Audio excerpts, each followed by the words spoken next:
الحمدللہ والصلاة والسلام علی اشرف الانبیاء والمرسلین نبینا محمد وعلی آلہ واصحابہ اجمعین، اما بعد۔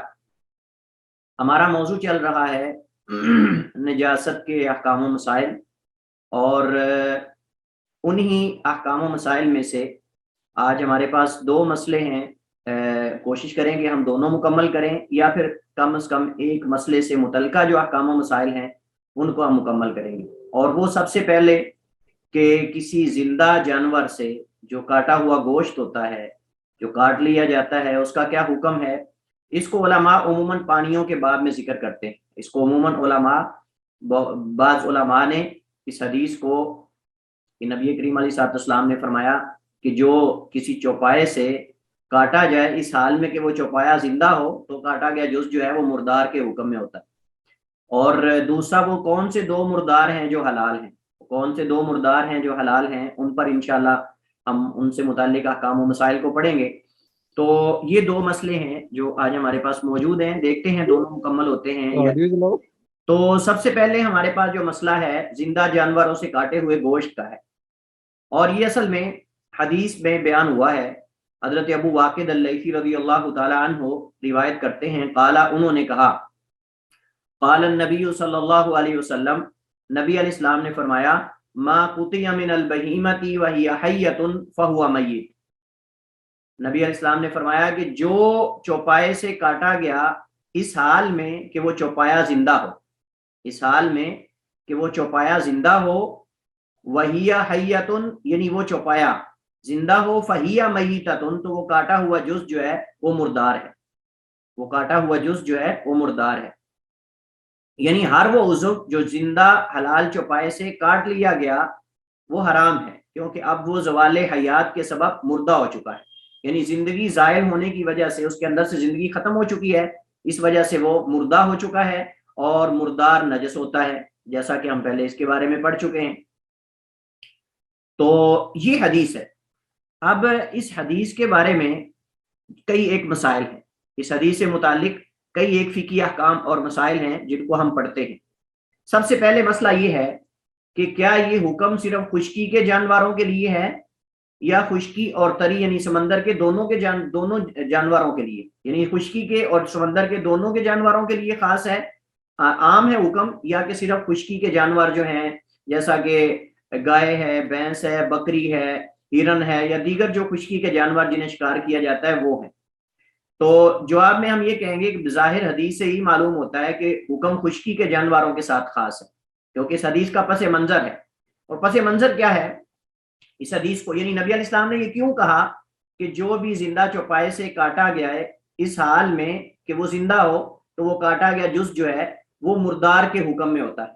ہوتا یہ تھا کہ عرب جو ہیں وہ قحط سالی میں، زمانہ جاہلیت میں جب قحط سالی پڑتی، سختی کے ایام آتے، تو اونٹ کی کوہان کو اوپر سے کاٹ کر اس کے اندر سے چربی نکال لیتے، جب ان کو چربی کی ضرورت ہوتی گوشت نکال لیتے تاکہ حیوان بھی زندہ رہے اور ان کو اس کے اندر سے چربی بھی مل جائے، کھانے کو بھی مل جائے۔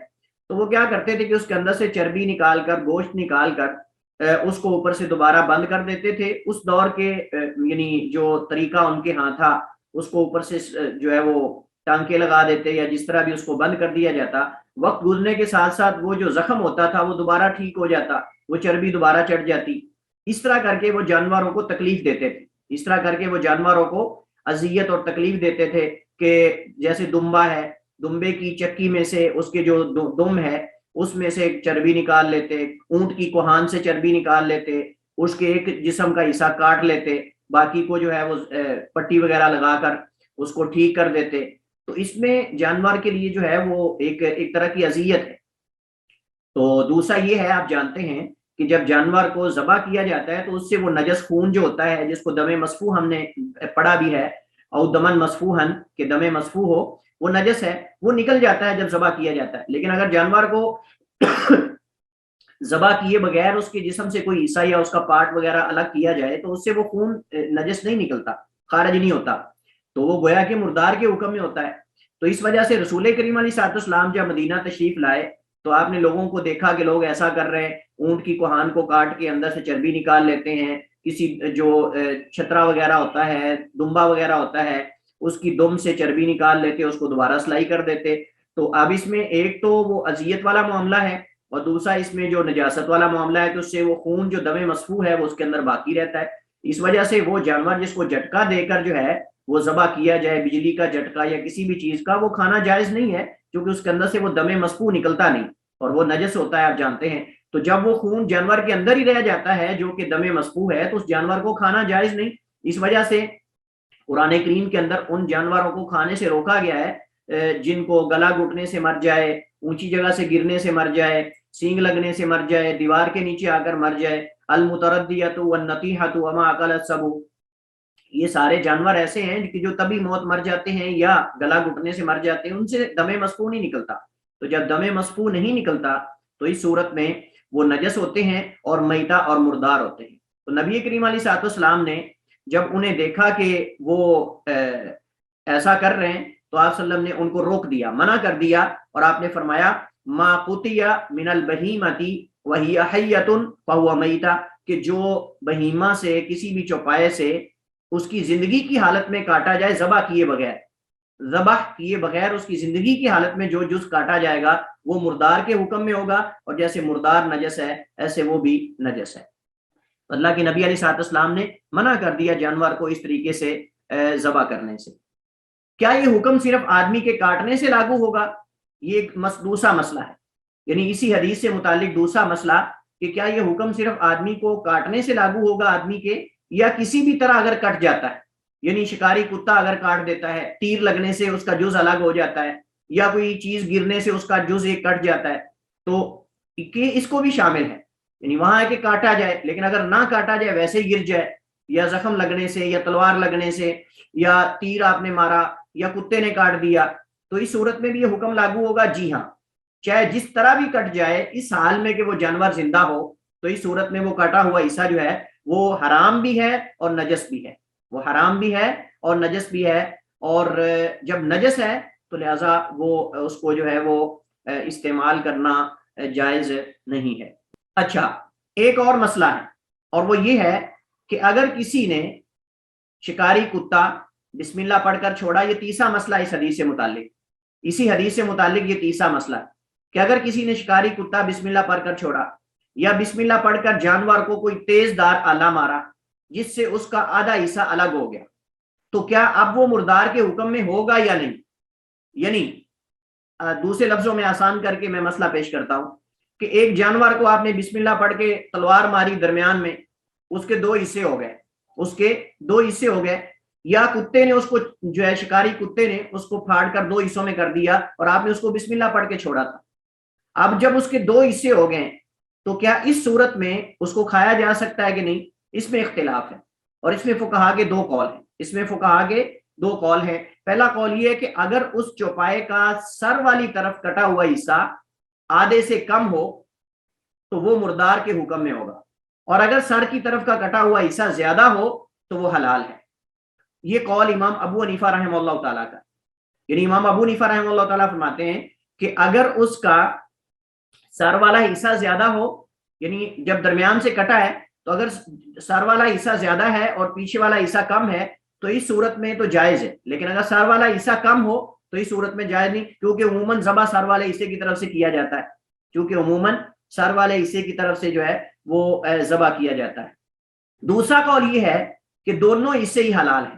ہم اس کو تھوڑا مطلب کہ ماپ کر کے تھوڑا ہی دیکھیں گے کہ وہ ہاف ہے یا نہیں، لیکن اندازہ ہے کہ جب وہ ہاف سے کٹ جاتا ہے اندازن تو وہ حلال ہے، دونوں حصے حلال ہیں. وجہ کیا ہے دونوں کے حلال ہونے کی؟ چونکہ یہاں وہ حدیث والا حکم اپلائی نہیں ہو رہا. اس کی وجہ یہ ہے کہ دونوں سے روح ایک ہی وقت میں نکل رہی ہے، اور یہاں زندہ سے مردار کے کٹنے والا مسئلہ ہی نہیں. حدیث میں ہے کہ جو جز بھی چوپائے سے کاٹا جائے اس حال میں کہ وہ چوپایا زندہ ہو، تو یہاں تو اس کے دونوں حصوں سے روح اکٹھی نکل رہی ہے اور خون بھی نکل رہا ہے. تو جب دونوں حصوں سے روح اکٹھی نکل رہی ہے تو اس صورت کے اندر صاف ظاہر ہے کہ وہ دونوں حصے ہی حلال ہوں گے اور پاک بھی ہوں گے. بلکہ یہ تو شرعی ذبیحہ ہے، افضل یہ کہ گلے سے ذبح کیا جائے، لیکن اگر کوئی گلے سے ذبح نہیں کرتا ہے، اس کو درمیان میں سے مار دیتا ہے یا جس طرح بھی ہے، تو وہ ذبح تو ہو گیا ہے، عموماً شکار کے اندر ایسا ہو جاتا ہے، کتے کو بسم اللہ پڑھ کے چھوڑا آپ نے، خرگوش کو اس نے 2 حصوں میں کر دیا، یا کتے کو تو تھوڑا ہی پتا ہے کہ گلے سے جو ہے وہ ذبح کرنا ہے کہ کہاں سے کرنا ہے. تو اس صورت میں یہ مسئلہ جو ہے صاف ہے کہ جب دونوں حصوں سے ہی روح نکل رہی ہے تو اس صورت میں دونوں حصے ہی حلال اور پاک ہونے چاہیے. تو یہ قول امام شافعی اور امام احمد رحمہ اللہ تعالیٰ کا ہے، اور راجح بھی یہی معلوم ہوتا ہے، کیونکہ ایک تو یہ اللہ کا نام لیا گیا اس پر، اور دوسرا روح دونوں حصوں سے اکٹھی خارج ہو رہی ہے. واللہ عالم. یہاں اسی مسئلے سے متعلق، یعنی اس حدیث سے متعلق ایک اور مسئلہ ہے جو کہ اسی حدیث سے ہی اخذ کیا گیا ہے، اور وہ سوال ہے، اور اس سوال کا جواب سب سے پہلے آپ لوگوں سے میں طلب کروں گا کہ آپ میں سے کوئی بتائے کہ یہاں تو ہم نے حدیث کے اندر یہ پڑھا کہ جانور کی زندگی کی حالت میں اس سے جو بھی حصہ کاٹا جائے وہ مردار کے حکم میں ہے. تو سوال یہ ہے کہ جب حدیث میں یہ آ چکا ہے کہ جانور کی زندگی کی حالت میں اس سے جو بھی حصہ کاٹا جائے وہ کاٹا ہوا حصہ جو ہے یا کٹا ہوا حصہ وہ مردار کے حکم میں ہے اور وہ نجس ہے، تو پھر بالوں کو ہم کیسے مستثنا کریں گے؟ جو جانوروں کی اون کاٹی جاتی ہے اور ہرن کے جو ناف ہے اس سے کستوری نکالی جاتی ہے، اس کا کیا حکم ہے؟ جی فقہائے کرام، ماشاءاللہ ہمارے ساتھ 9 فقی موجود. السلام علیکم سر. وعلیکم السلام ورحمۃ اللہ. ہاں جی سر وہ اس لیے کہ وہ اس کے اوپر والے حصے میں ہوتی ہے، اور وہ اس کا یعنی کہ گیلے یا تری سے کوئی تعلق نہیں، یا جسم کا حصہ نہیں ہوتی. وہ کس نے کہا اوپر جسم کا ہوتے ہیں حصہ بال. نہیں؟ کس نے کہا جسم نہیں کا وہ حصہ نہیں؟ بال اوپر نہیں بال اوپر ہوتے ہیں نا جسم کے. لیکن ہے تو جو بھی حدیث کے اندر آتا ہے جو بھی اس سے کاٹا جائے اس حال میں کہ وہ زندہ ہو. ماں عام کے لیے، ماں قوتیا ہم نے پہلے بھی پڑھا ہے، جیسے ہم نے پڑھا تھا ایو مائی حابل ماں قوتیا من البہیمتی، جو کچھ بھی چوپائے سے کاٹا جائے اس حال میں کہ وہ زندہ ہو تو کاٹا ہوا حصہ مردار کے حکم میں. جی فقہا. سر مجھے جو چیز سمجھ آ رہی ہے وہ یہ کہ یہاں پہ حدیث میں جس طرح آپ نے جو بیک گراؤنڈ بتایا اس میں جو ممانعت کی وجہ یہ ہے کہ اس سے جانور کو اذیت ہوتی ہے، دوسرا یہ کہ خون نہیں بہتا. تو بال تو چاہے وہ زندہ بھی ہے تو اگر اتارے جائیں تو اس طرح سے اذیت تو نہیں ہے اس کے لیے. اور سر دوسرا وہ یہ کہ بال جی جو بذات خود اوپر کا جو ان کا وہ حصہ ہے اس میں اس کو اگر پورا بال جڑ سے نہ بھی کاٹیں اوپر سے بال کاٹیں تو اس میں جان تو نہیں ہے. ہاں اور سر وہ کھایا بھی نہیں جاتا بال، یہ بھی ہے، بالوں کو کھائیں گے تو نہیں نا. جانور زندہ بھی ہے تو اگر اس کا بال ہاف کریں گے ہم تو اس بال میں تو بذات خود جان نہیں ہے، وہ نیچے روٹس میں ہے کہ جس سے وہ گرو کرتا ہے، لیکن بال میں تو جان نہیں ہے. ہاں لگتا ہے آپ فقہا کے محلے میں رہتی نور ہرا.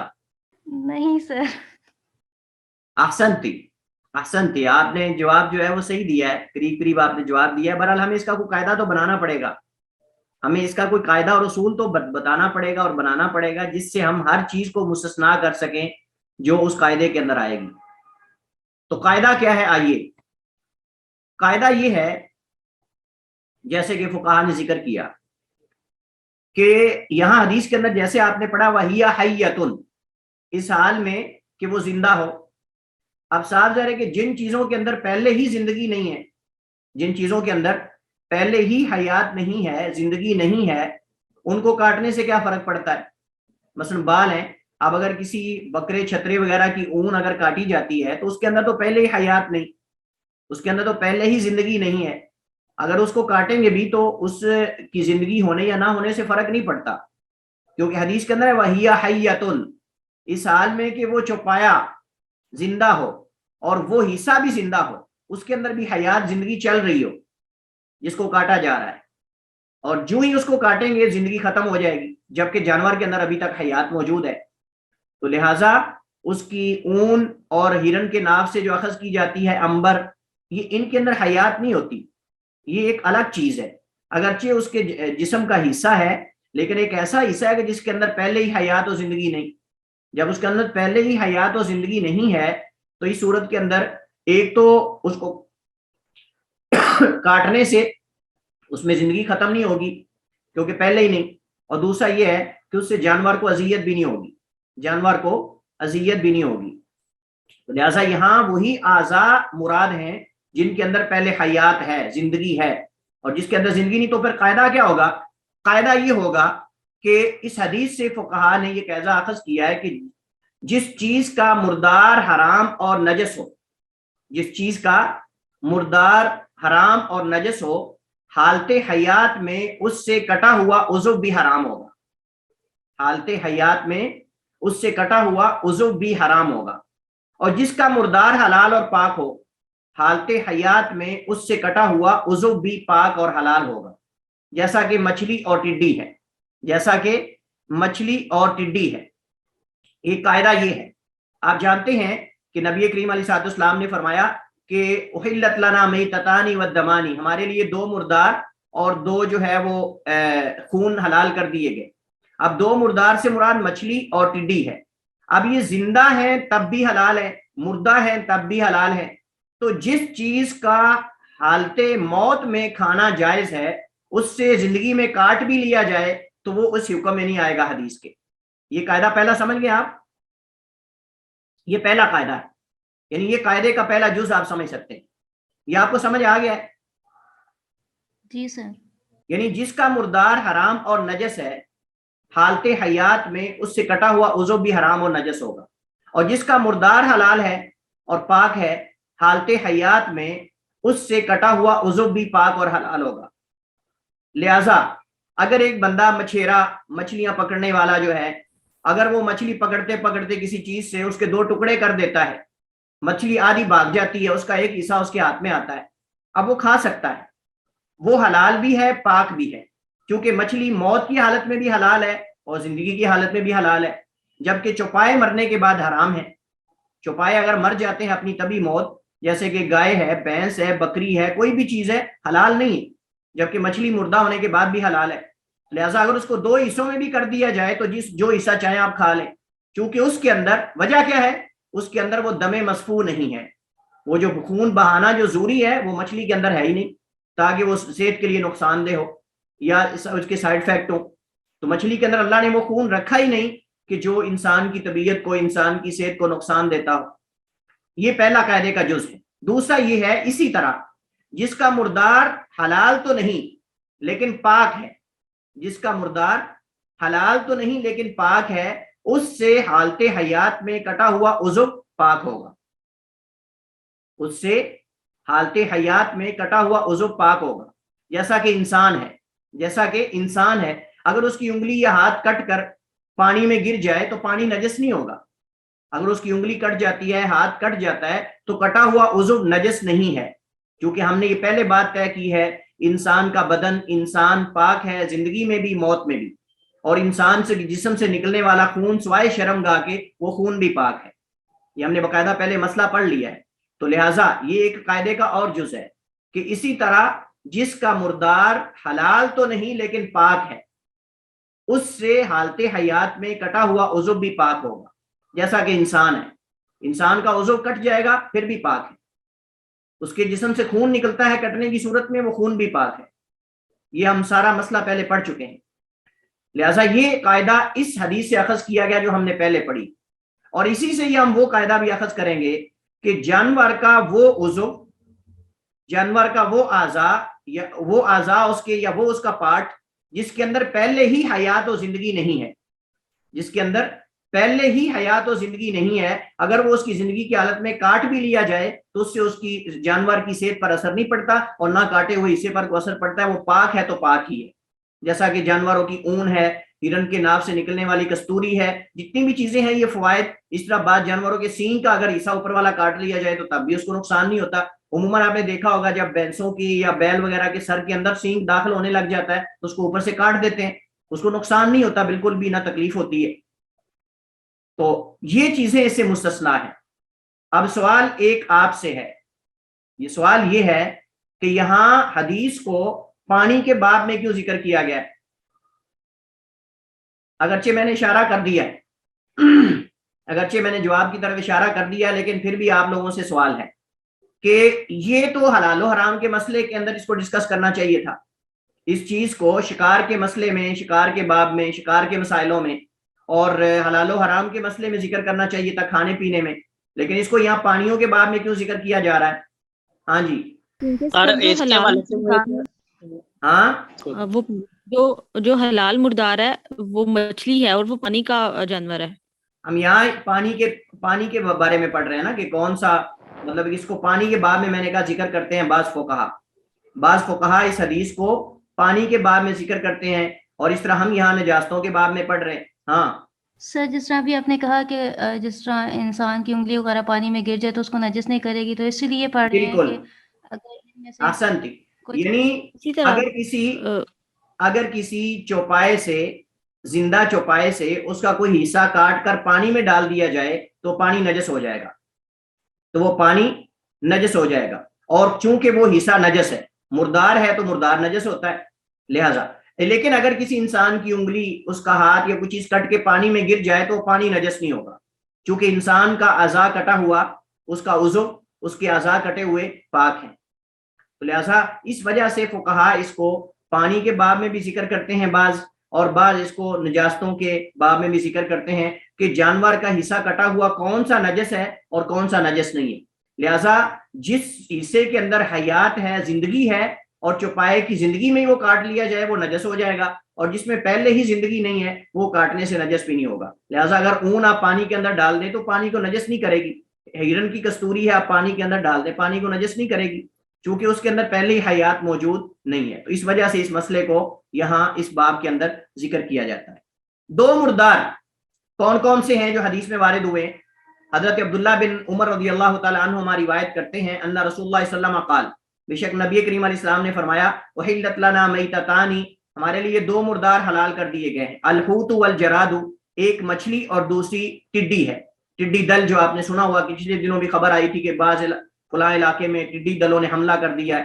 اور یہ چڑیاں جو ہیں یہ پہلے بہت بڑی بڑی ہوتی تھی، لیکن اب چونکہ سپرے اور اس طرح کے جو مطلب ادویات کی وجہ سے اب وہ یعنی بہت کم آتی ہیں، وگرنہ ماضی کے اندر یہ جب ٹڈیاں آتی تھیں، حملہ کرتی تھیں تو فصلوں کی فصلیں کھا جاتی تھی، یعنی کئی فصلیں، کئی ایکڑ فصلیں تباہ کر دیتی تھی، اور باقاعدہ ان کے خلاف لوگ جہاد کرتے تھے، ڈنڈے لے کر ان کو مارتے، پکڑتے، شکار کرتے تھے ان کو. اور آج بھی سعودی عرب کے اندر اور عرب ممالک کے اندر یہ بڑے شوق سے لوگ کھاتے ہیں. اور آپ نے ویڈیو دیکھی ہوگی یوٹیوب پہ، دیکھیں آپ، ایک سعودی کو میں نے دیکھا وہ زندہ ہی کھا رہا تھا، ایک سعودی کو میں نے دیکھا وہ زندہ ہی کھا رہا تھا، چونکہ اس کو ذبح کرنے کی ضرورت ہی نہیں، تو وہ زندہ ہی کھائے جا رہے ہیں اسی طرح.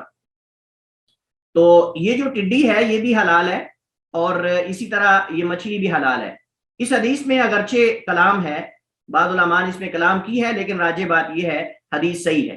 حدیث تمام طرق کو ملانے سے حدیث صحیح ہے، سنن ابن ماجہ اور مسند احمد میں. مردار مچھلی کے حلال ہونے میں فقہائے کرام کے دو قول ہیں. پہلا قول یہ کہ مردار مچھلی ہر حال میں حلال ہے، اور یہ جمہور علماء کرام کا قول ہے، یعنی اکثر علماء کا قول یہ کہ مچھلی حلال ہے. دوسرا قول یہ کہ اگر سمندر باہر پھینک دے تو حلال ہے، لیکن اگر وہ مرنے کے بعد خود اوپر تر آئے پھول کر تو پھر حلال نہیں ہے، مکروہ ہے. یعنی پھر مکروہ ہے، حرام تو نہیں لیکن مکروہ ہے. اور یہ قول امام ابو حنیفہ رحمہ اللہ تعالیٰ کا. تو اصل میں وہ کہتے ہیں کہ ہو سکتا ہے کہ وہ بدبودار ہو چکی ہو، کیونکہ سمندر جب باہر پھینکتا ہے تو اس صورت کے اندر وہ یعنی کہ ابھی تازہ فریش ہوتی ہے، لیکن اگر وہ پھول کر اوپر تیر کر آ جاتی ہے تو وہ بسیدہ ہو چکی ہوتی ہے، بدبودار ہو چکی ہوتی ہے. اس وجہ سے اس کو کھانا مکروہ ہے، لیکن حرام انہوں نے بھی نہیں کہا. مکروہ کہہ رہے ہیں، اور مکروہ ناپسندیدہ ہے، لیکن اگر وہ کھانا چاہتا ہے تو اس کی مرضی ہے. بہرحال کوئی اتنا بڑا یہ اختلاف نہیں ہے. اور راجح بات یہی ہے کہ مچھلی زندگی کی حالت میں بھی حلال ہے اور مردار کی حالت میں بھی. ہاں اگر وہ بسیدہ ہو چکی ہے، اس کے اندر سے اسمیل آ رہی ہے تو نہ کھائے آدمی، لیکن اگر دل مانتا ہے تو کھا لے. تو پہلا قول راجح ہے، کیونکہ حدیث میں حکم مطلق ہے. حدیث میں یہ نہیں کہا گیا کہ سمندر پھینک دے تو پھر جائز ہے، سمندر اگر اوپر کر دے یعنی اگر خود اوپر آ جائے تو پھر جائز نہیں ہے. کوئی حدیث کے اندر فرق نہیں کیا گیا. حدیث کے اندر ہے کہ مچھلی اگر مردہ ہے تو حلال ہے، بس. وہاں فرق نہیں کیا گیا کہ سمندر باہر پھینکے یا خود اوپر تر کر آ جائے پھول کر، یعنی کوئی اس میں فرق اور یہ قید نہیں لگائی گئی. جب حدیث میں مطلق حکم ہے تو ہمیں مطلق پر ہی معمول کرنا ہوگا، ہمیں اس کے اندر کوئی قید لگانے کی ضرورت نہیں ہے. اس سے متعلقہ بھی کئی ایک احکام ہے. سب سے پہلا حکم یہ ہے کہ مچھلی کو ذبح کرنے کی شرط کیوں نہیں لگائی گئی جیسے دیگر جانوروں کے اندر ہے؟ تو اس کے کئی ایک جوابات ہیں. سب سے پہلے کیونکہ حدیث میں اس کی صراحت آ گئی. نمبر ایک، حدیث میں اس کی صراحت آ گئی اس کو ذبح کرنے کی ضرورت نہیں. اور کہاں صراحت ہے کہ ذبح کرنے کی ضرورت نہیں؟ کون بتائے گا آپ میں سے؟ تھوڑا دماغ کو ذرا تیز کریں. اور بہتا ہوا خون نہیں ہوتا ہے, بہتا ہوا خون نہیں ہوتا ہے, اس لیے اس کو ذبح کرنے کی ضرورت نہیں ہے. نہیں, حدیث کے اندر اس کی صراحت آ گئی ہے. کیا صراحت آئی ہے؟ سر یہی کہ یہ مردار بھی حلال ہے. وَالطَّهُورُ مَاءُ الْحِلُّ مَيْتَةُ. ہاں تو بالکل ٹھیک ہے. یعنی جب اس کا مردار ہی حلال ہے تو اس کا مطلب اسے ذبح کرنے کی ضرورت ہی نہیں. جب اس کا مردار حلال ہے تو اسے ذبح کرنے کی ضرورت ہی نہیں, کیونکہ ذبح کرنے کی ان چیزوں کو ضرورت ہوتی ہے جن کا مردار حرام ہوتا ہے. تو مچھلی تو مردہ حالت میں بھی حلال ہے, اور اس کے اندر وہ دم مسفوح ہے ہی نہیں, کیونکہ اس میں حکمت الہی اور علت ہے. اس میں حکمت الہی اور علت ہے, اور وہ یہ ہے کہ جانور ذبح کرنے کا اصل مقصد اس سے نجس اور جمع شدہ فاسد خون کا اخراج ہے, جو کہ انسانی صحت کے لیے نقصان دہ ثابت ہو سکتا ہے. جبکہ اللہ تعالیٰ نے ٹڈی اور مچھلی میں اس طرح کا خون پیدا ہی نہیں کیا کہ اسے بہانے کی ضرورت پڑے. ایک سوال ہے اسی سے متعلقہ, سوال یہ ہے کہ اگر مچھلی کے اندر کوئی بندہ اعتراض کرے کہ بعض مچھلیاں ایسی ہوتی ہیں جن کے اندر خون ہوتا ہے, تو پھر آپ کیا جو اس کا جواب دیں گے؟ سر وہ بھی حلال ہے, وہ بھی مچھلی کی کیٹیگری میں تو آتی ہے نا. نہیں, اگر وہ مطلب کہ بندہ اعتراض کرے کہ یہ تو چلے جن مچھلیوں کے اندر خون نہیں, لیکن جو بڑی بڑی مچھلیاں ہوتی ہیں ان کے اندر خون ہوتا ہے, بسا اوقات بہت زیادہ خون نکلتا ہے, تو کیا اس کو آپ نہیں ذبح کریں گے یا اس سے وہ خون نہیں نکالیں گے؟ ہاں لیکن وہ بڑی ہو یا چھوٹی ہو, جنس تو وہی ہے نا سر. ہاں, کون اس کا صحیح جواب دے گا؟ ایسا جواب کہ جو سائل کو خاموش کر دے, ایسا جواب کہ جو سائل کو خاموش کر دے اور چپ کروا دے.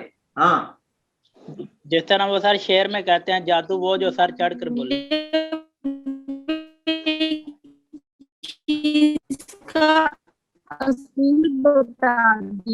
آپ کی آواز کٹ رہی ہے, آواز کٹ رہی ہے, آواز کٹ رہی ہے. سر میرا خیال ہے کہ علت تو ہم نے اخذ کی ہے نا, جو الفاظ حدیث میں واضح طور پر آ گئے ہیں تو ہم معاملہ تو اسی پہ کریں گے. علت ہمارے ذہن میں یہ بتائی گئی ہے, مطلب ہم یہ تو آپ کی توجیہ ہے نا, لیکن ہم اس کو کیسے سمجھائیں گے یہ بات؟ وہ اگر علتوں کو, ان چیزوں کو سمجھتا ہی نہیں تو. ہاں شیخ, جب ایک اصول ہی واضح ہو گیا ہے کہ پانی کا مردار حلال ہے, تو پھر اس میں یہ والی بات آتی کیسے ہے؟ مطلب پھر تو نہیں بنتی نا. اب اس کے ذہن میں تو بن گئی ہے نا, اب اس کو کیسے آپ خاموش کریں گے؟ سر اس سے یہی کہیں گے پہلے کہ اس سے سوال یہ ہے کہ اس نے کیسے بارے بنائی, کیونکہ اس نے کیسے بنائی ہے. اس نے پریکٹیکلی سامنے آپ کو دکھا دیا کہ بڑی بڑی مچھلیوں کے اندر خون ہوتا ہے, اور یقیناً ہم نے دیکھا ہے کہ ان کے اندر خون ہوتا ہے. نہیں, جن کو ذبح کرنے کا کہا گیا ان میں خالی ایک خون کو سامنے رکھے تو نہیں میرے خیال میں ہے. چلیے خیر, ٹائم ہمارا کم ہے. چلیے دیکھیے, بات یہ ہے کہ نبی علیہ الصلوۃ والسلام نے جب یہ کہا کہ مچھلی جو ہے وہ مردار بھی حلال ہے, کیا آپ نے اپنی طرف سے کہا یا وحی کے ذریعے کہا ہے؟ جب اللہ کے نبی علیہ الصلوۃ والسلام وحی سے بولتے ہیں, اس کا مطلب اللہ نے اجازت دی ہے نا. تو کیا اللہ کو نہیں پتا کہ میں نے ایسی ایسی مچھلیاں بھی پیدا کی ہوئی ہیں جن کے اندر خون ہے؟ ہاں,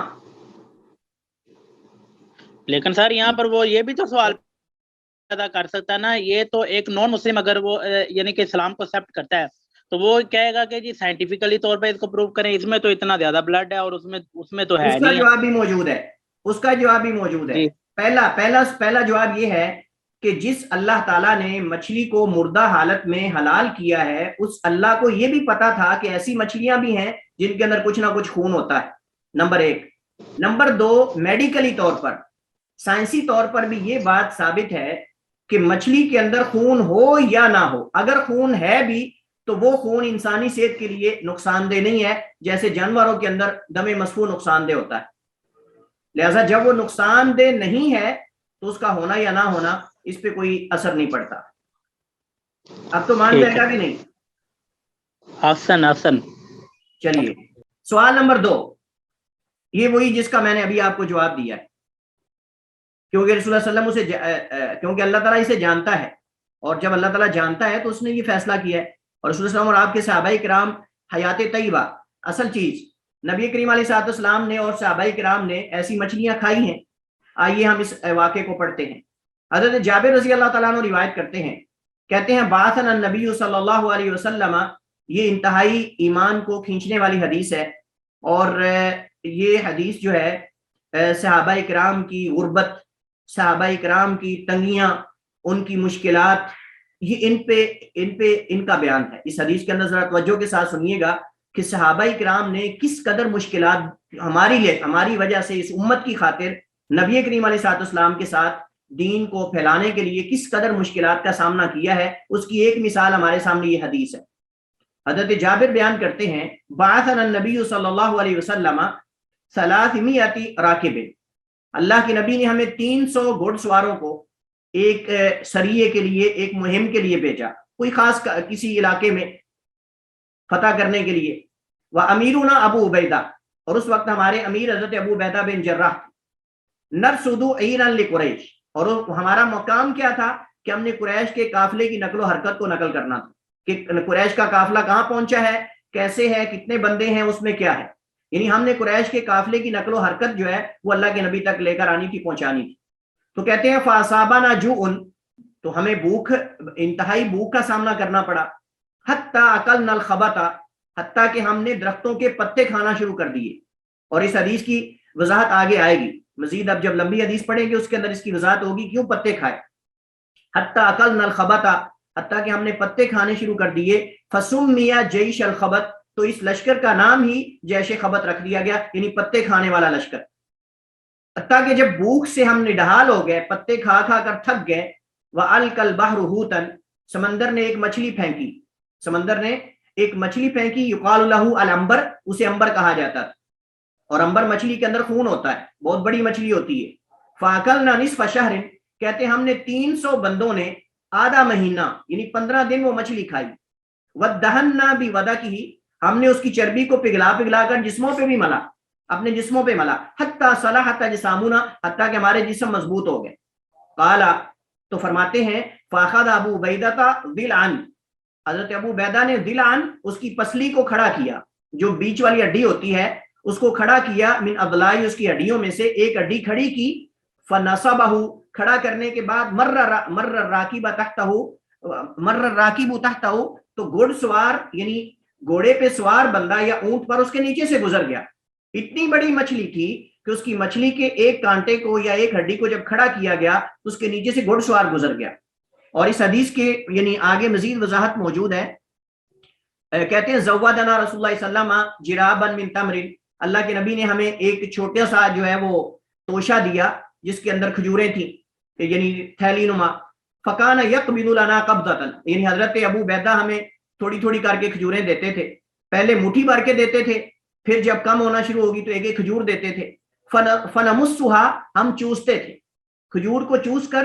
ونشرب علیہ الماء، اوپر سے پانی پیتے تھے. حتی اللیل، حتیٰ کہ رات جو ہے وہ ہو جاتی، یعنی سارا دن ہم اس طرح گزارا کرتے. فالق البحر حوتا، تو اس کے بعد سمندر نے مچھلی پھینکی ہمارے لیے. فقال ابو عبیدہ، حضرت ابو عبیدہ نے مچھلی دیکھی، مچھلی تو مردہ ہے. ابھی صحابہ کو حکم ابھی پتہ نہیں تھا حکم کا کہ مچھلی مردہ حلال ہے یا حرام ہے. تو حضرت ابو عبیدہ نے اجتہاد کیا. حضرت ابو عبیدہ کہتے ہیں غزات و جیاع فکلوا، ایک تو غزوے پر ہو، دوسرا بھوکے بھی ہو، کھا لو، کوئی مسئلہ نہیں. کہتے ہیں فاکلنا، ہم نے کھا لیا. فذکرنا لرسول اللہ صلی اللہ علیہ وسلم، تو جب ہم نے رسول کریم علیہ السلام کو آ کر جو ہے یہ سارا واقعہ بیان کیا تو اللہ کے نبی نے فرمایا رزق اخرجہ اللہ لکم، یہ اللہ کا رزق ہے جو اللہ نے تمہارے لیے نکالا تھا. فإن کان معکم فاتمون، اگر کچھ مچھلی کا حصہ ابھی تک بچا ہے تو لاؤ مجھے بھی دو، میں بھی کھاتا ہوں. فکان معنا منہ شیء، کہتے ہیں ہمارے پاس ابھی بھی مچھلی کچھ باقی تھی. فارسل به الیہ، یا فارسل الیہ بعض القوم، تو بعض لوگوں نے اللہ کے نبی کی طرف مچھلی کا وہ حصہ بھیجا. فاکل منہ، تو اتنے دنوں کے بعد بھی اللہ کے نبی نے اس مچھلی کے حصے کو کھایا. اور یہ مسند احمد میں صحیح حدیث ہے. اب اس حدیث کے اندر کئی ایک احکام ہے. ایک تو یہ ہے کہ نبی کریم علیہ السلام نے اس مچھلی کو اتنے دنوں کے بعد بھی کھایا ہے اور صحابہ کے کھانے کو صحیح قرار دیا ہے. اور حالانکہ وہ مردہ تھی، اس کے بعد اس مچھلی کی آپ دیکھیں کتنی بڑی تھی اور اس کے اندر خون بھی تھا، لیکن اللہ کے نبی نے کہا تم نے ذبح کیوں نہیں کیا، یا اس کے خون کو کیوں نہیں نکالا، یا تم نے کیوں کھائی. اور تیسری بات یہ ہے کہ صحابہ اکرام کے یہاں جذبے، صحابہ اکرام کی قربانیوں کو آپ دیکھیں کہ وہ بھوک برداشت کر لیتے تھے لیکن نبی کریم علیہ الصلوۃ والسلام کا ساتھ نہیں چھوڑتے تھے، درختوں کے پتے تو کھا لیتے تھے لیکن نبی کریم علیہ الصلوۃ والسلام کا ساتھ نہیں چھوڑتے تھے۔ افسوس کی بات ہے کہ آج ہمارے معاشرے کے اندر کتنے لوگ ایسے ہیں جو صحابہ کرام کے ایمان پہ شک کرتے ہیں، ان پہ تبرہ کرتے ہیں، ان کو سب و شتم کرتے ہیں، اور اپنی حالت ان کی یہ ہوتی ہے کہ وہ مسجد میں بھی کبھی داخل نہیں ہوتے، نماز بھی نہیں پڑھتے، مسلمان اپنے آپ کو کہتے ہیں لیکن نہ نماز، نہ روزہ، نہ حج، نہ زکوٰۃ، جہاد تو دور کی بات ہے، وہ فرائض بھی ادا نہیں کرتے۔ تو ان کی حالت یہ ہے کہ وہ نبی کریم کے ان صحابہ پر تبرہ کرتے ہیں جنہوں نے اپنا مال، اپنی جان، اپنی ہر چیز کو اللہ تعالیٰ کی راہ میں قربان کر دیا اور درختوں کے پتے کھا کھا کر گزارا کیا۔ اور یہ بھی حالت تھی ایک جنگ کے اندر کہ ان کے پاؤں میں پہننے کے لیے جوتے بھی نہیں تھے، اپنے پاؤں میں کپڑے باندھ باندھ کے جا کے جنگیں لڑی ہیں۔ یہ نبی کریم علیہ الصلوۃ والسلام کے صحابہ ہیں۔ میں کہتا ہوں اگر ان کے ایمان پہ شک کریں گے تو آپ نے قرآن پہ شک کیا، آپ نے حدیث پہ شک کیا، اور جس نے قرآن پہ شک کیا اس نے اللہ کے رسول پہ شک کیا، اور جس نے اللہ کے رسول پہ شک کیا اس نے اللہ کی ذات پہ شک کیا، اور جس نے اللہ کی ذات پہ شک کیا اس نے گویا کہ ہر چیز پہ شک کیا، اور جس نے ہر چیز پہ شک کیا وہ پکا ملحد ہے، اس کا اسلام سے کوئی تعلق نہیں ہے۔ چونکہ ہم تک قرآن پہنچانے والے، ہم تک حدیث پہنچانے والے، ہم تک نماز کے طریقے پہنچانے والے، ہم تک حج کے طریقے پہنچانے والے یہ نبی کریم علیہ الصلوۃ والسلام کے صحابہ ہیں۔ اگر ان میں سے کسی ایک راوی پر بھی آپ نے تبرہ کیا، کسی نے سب و شتم کی، یا ولیعاذ باللہ ان کے ایمان پہ شک کیا، تو یہ گویا کہ پورے دین پر آپ شک کر رہے ہیں۔ آپ اس راوی کی حدیث پہ جب شک کر رہے ہیں تو آپ گویا کہ ایمان پہ شک کر رہے ہیں۔ نماز کا طریقہ کون بتا رہا ہے؟ حج کا طریقہ کون بتا رہا ہے؟ تو ہمارے اور ہمارے نبی کریم علیہ الصلوۃ والسلام کے درمیان یہ نبی کے صحابہ واسطہ ہیں۔ اگر ہم اس واسطے کو گرا دیں گے تو ہمارے پاس کچھ بھی نہیں بچے گا، اور یہ چال ہے دشمن کی، یہ تدبیر ہے دشمن کی۔ لیکن افسوس کی بات ہے کہ بعض مسلمان بھی ان کے پیچھے لگ کے اس طرح کی جو اعتراضات ہیں وہ کرتے ہیں۔ اللہ تعالیٰ ہمیں صحابہ کرام سے محبت کرنے کی اور ہمارے دلوں میں ان کی محبت رکھنے کی اور ان سے عقیدت رکھنے کی اللہ تعالیٰ ہمیں توفیق عطا فرمائے۔ تو یہ آج کا ہمارا جو سبق تھا اس حوالے سے، جس کے اندر ہم نے دو مسئلے پڑھے، ایک تو اس جانور کے اعضاء اور حصے کے اور حصوں کے بارے میں جو اس کی زندگی کی حالت میں کاٹے جائیں، کون سے ان میں سے مردار ہیں، کون سے ان میں سے پاک اور حلال ہیں اور جائز ہے ان کو اتارنا، اور اس طرح مچھلی، دو مردار اور اس سے متعلق جو مسائل تھے وہ ہم نے پڑھے۔ اسی پر اکتفا کرتے ہیں۔ واللہ تعالی اعلم و احکم، وصلی اللہ وسلم علی نبینا محمد وعلی آلہ وصحبہ وسلم۔